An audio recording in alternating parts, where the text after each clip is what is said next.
Hi guys, তোমরা কেমন আছো? আমার একটা মিনি ব্লগে তোমাদের স্বাগত। দেখো, আমি চলে গেছিলাম আজকে আমাদের বাগনান খালোর কালীবাড়ি। তো আজকে ছিল আমাদের কালী মায়ের জন্মদিন, তো সেই জন্য একটু গিয়ে পুজো দিলাম আর মাকে একটু মন ভরে দর্শন করলাম।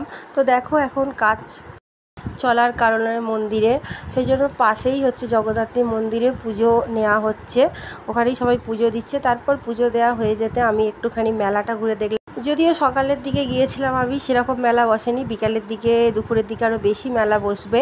তো দেখো, এখানে কি সুন্দর কালী ঠাকুরের ছবি বিক্রি হচ্ছিল। তো আমরা একটা ছবি নিয়ে নিলাম, ছবি ছিল না আমাদের। তো মায়ের এখানে অনেক দূর দূর থেকে দর্শনার্থীরা আসে, মা খুব জাগ্রত, মায়ের পুজো দিতে আসে। আমরা সুখ দুঃখ সবেতেই আমরা মাকে ডাকি, আর মায়ের কাছে আমরা সব সময় যখনই সময় পাই একটু চলে আসি। আর দেখো, এখানে মেলাও বসেছে, তোমাদের দেখিয়ে দিলাম টুকিটাকি মেলা, আর বাইরে থেকে তোমাদের মন্দিরের ভিউটা দেখিয়ে দিলাম। আজকের মিনি ব্লগ ভালো লাগলে তোমরা সাবস্ক্রাইব করে পাশে থেকে তোমরা ভালো থেকো।